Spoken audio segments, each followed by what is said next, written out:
Hello, everyone, and welcome back to our town. So, we are now in the future, or how the future could look like for our town in the distant, far distance of the 2050 and beyond. So, we have some speculations and all sorts of fun things to talk about the how the future might look for Britain at that time. So the population of the world would probably have hit 9.7 billion people, meaning that UK would probably be at about 150 million people, which is quite a lot for a tiny little island. There would obviously be a lot more older populations as well, especially in the UK, and people would obviously be living older. In my estimations, my predictions, we'd probably have to start restructuring our whole entire life cycle and letting people go to school a lot later, as people be living much longer lives, so having to work longer, so we might as well delay when people actually go to school and uni and get supposed to have jobs, all sorts of things like that, just so that society can rebalance itself. The middle age is going to end up being about 65, 70. You kind of want to give people some childhood back if they have to work all the way up until they're about 90 years old by the time we get to 2050. Obviously, weather-wise, we're going to have the rise in temperatures and sea levels, especially if no one's going to be bothered about tackling anything to do with climate change. Obviously, plastics in our seas and stuff will increase, and pollution in general affecting people's health and all sorts of complicated things. Obviously, there might not even be any ice at the north and south poles anymore by the time we get there. Things continue the way they are, and many people may have to migrate from the equator as well, because it would be too hot to sustain life, and droughts and all sorts of not fun situations for humans to be in. Money wise, we won't have any cash, and we're already going towards a cashless society. I feel like that money will become more and more digital the more and more we go into the future, and paying for your money will obviously change. We probably have some sort of bio signature that's special to each and every human population that can unlock and pay for stuff. Also, I feel personally that we'll probably end up going to a more global civilization. There won't be have that many countries governed by their own leader, but more by a central thing. So probably in the future we'll probably have a more global currency, and everyone has the same things. So there's no exchange rates and no changing money and different values of stuff as well. It will be one flat thing. We'll probably also overfish and deplete our fishing stocks. Food will obviously have to be produced in completely new ways as well, especially as will have a very large population and not enough farmland and stuff to feed everyone by. So imagine that it's already happening in some places, like in Amsterdam and the Netherlands and stuff, where they have warehouses that are just full of hydroponic farms and stuff like that. So that's probably more a way of how we'll be growing our fruits and veg and taking up land for more housing and stuff. Obviously, we won't have nearly 2 billion people will have to live in areas that are water starved as well, so mainly around the equator. If the wonderful temperatures decide to rise on us, we'll have a 6 million a year in people having complications with pollution in the air.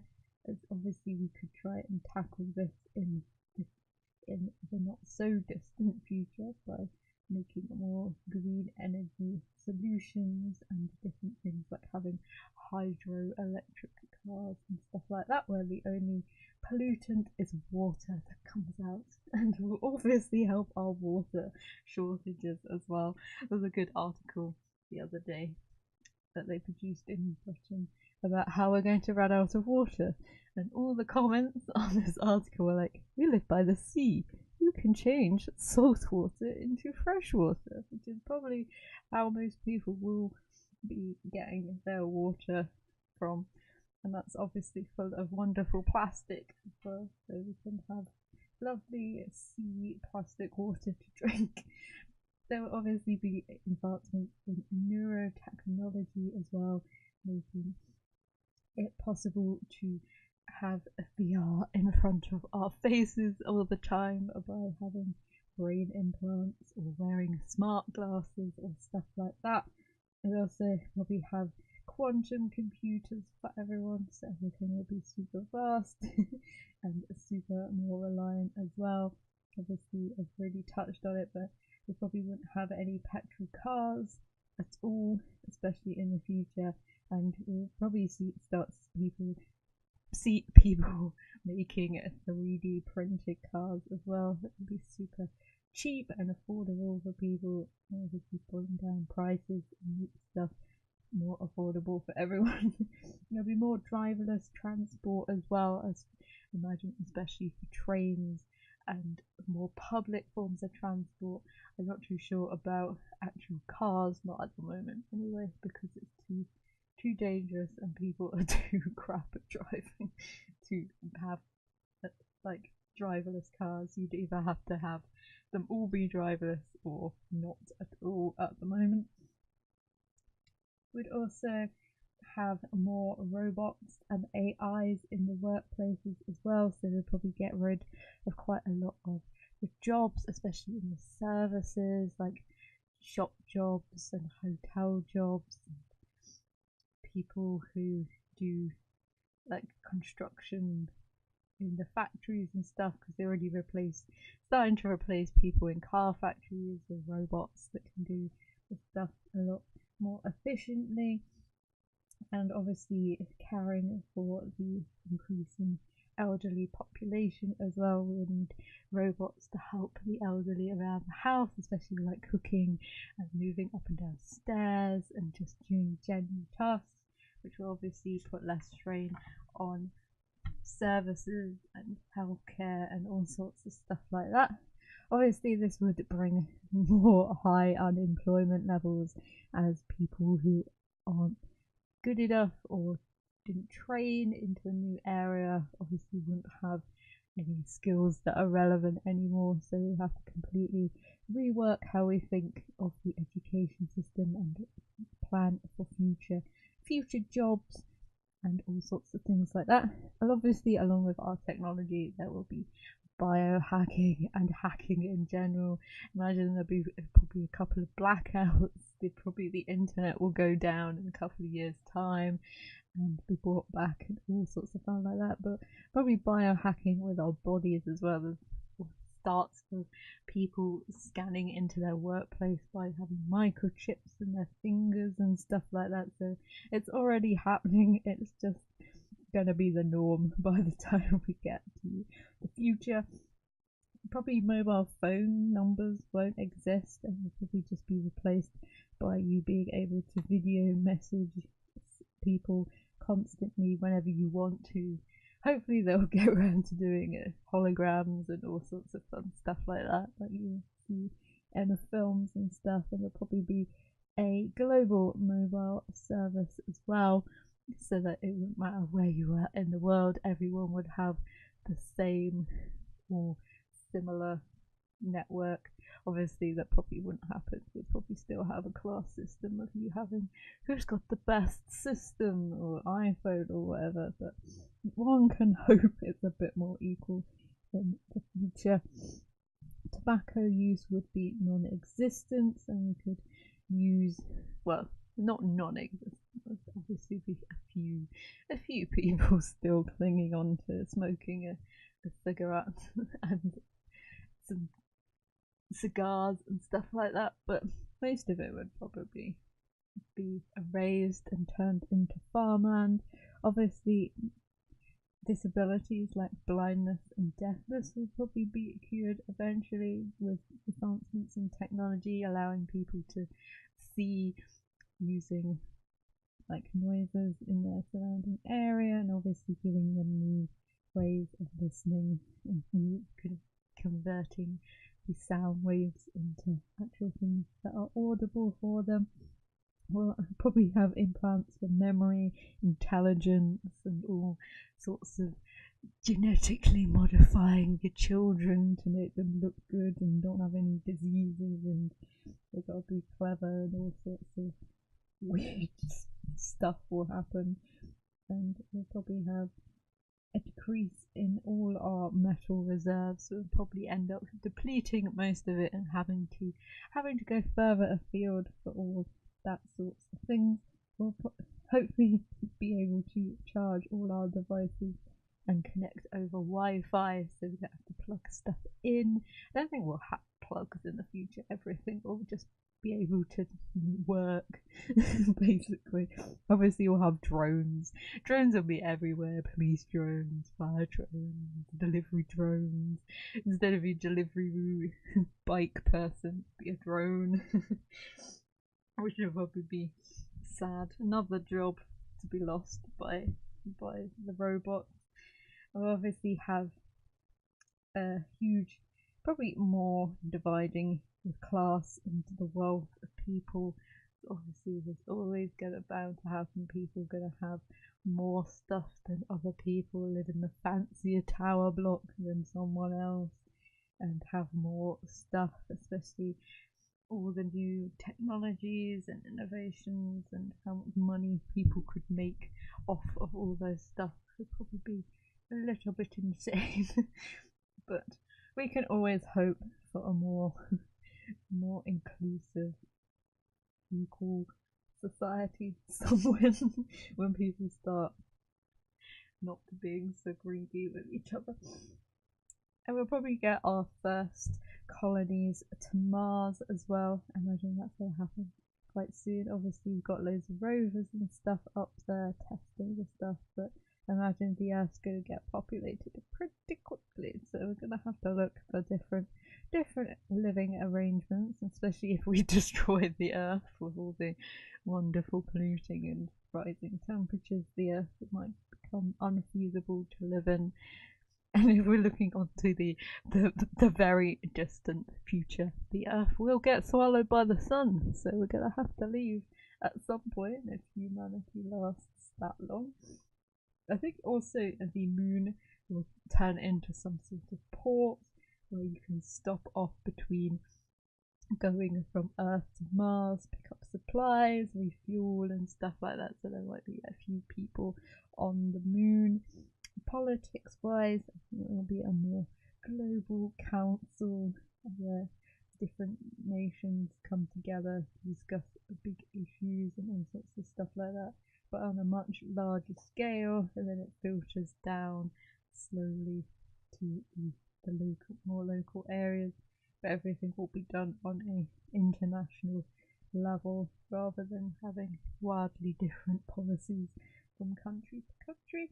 We'll probably also have less local, like, towns and stuff like that. It'll probably just be the Britain will probably end up being completely covered in houses and buildings, so it's unrecognisable by at some point. But we'll probably have less little towns and villages and stuff, and more bigger cities with lots more people in them. It's very tall, high buildings to fit everyone in. We'll obviously have more electronic voting systems and biometrics so you can vote. You probably at one point be able to vote from home. You never have to go to a polling station.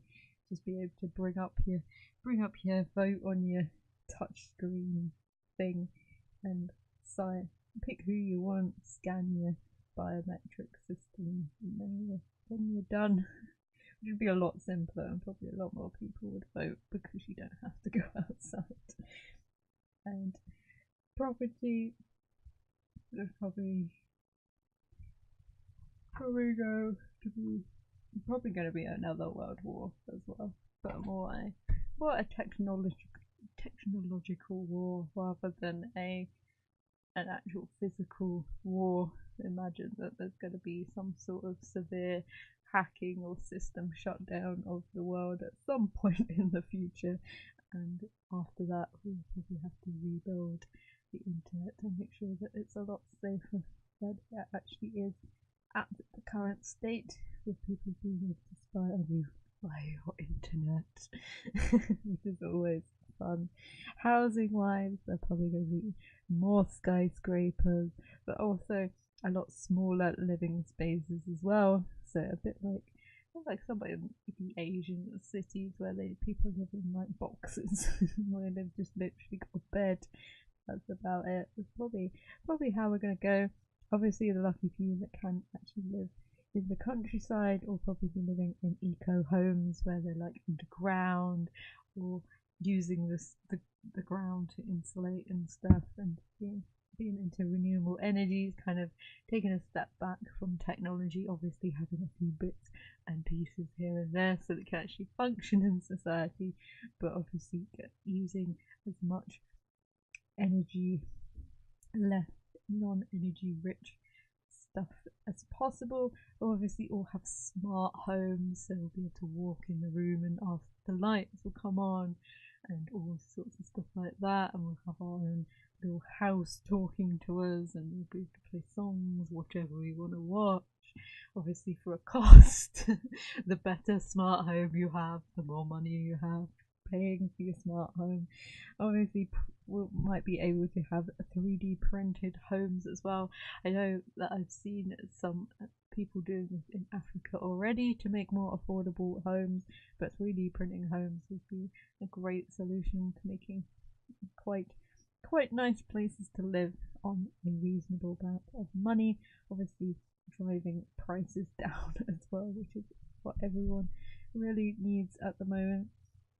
Well, obviously our home will not just be our home either. It'll probably end up being our office, our gym, our shop, our movie theatre, and we'll just have to live in our little box and barely see the sunlight unless everything goes to pot, and we end up in a wonderful dystopian universe where we're all living back in the dark ages and there are not even the basic necessities of food and clothing and stuff. But who knows? We can always hope and pray that the future is going to be bright and wonderful and not a reflection on 1984. But who knows? Who knows? So I'm going to leave this a future episode here. I hope you have enjoyed the series looking back at the British history of architecture and all the fun random things that happened over the centuries, from the very beginning to look into the future. Next week I'm going to post a video with all the end bits where we look around all the towns, so you can fully see how every decade and era has changed our town. And I will see you hopefully for the next series. Bye.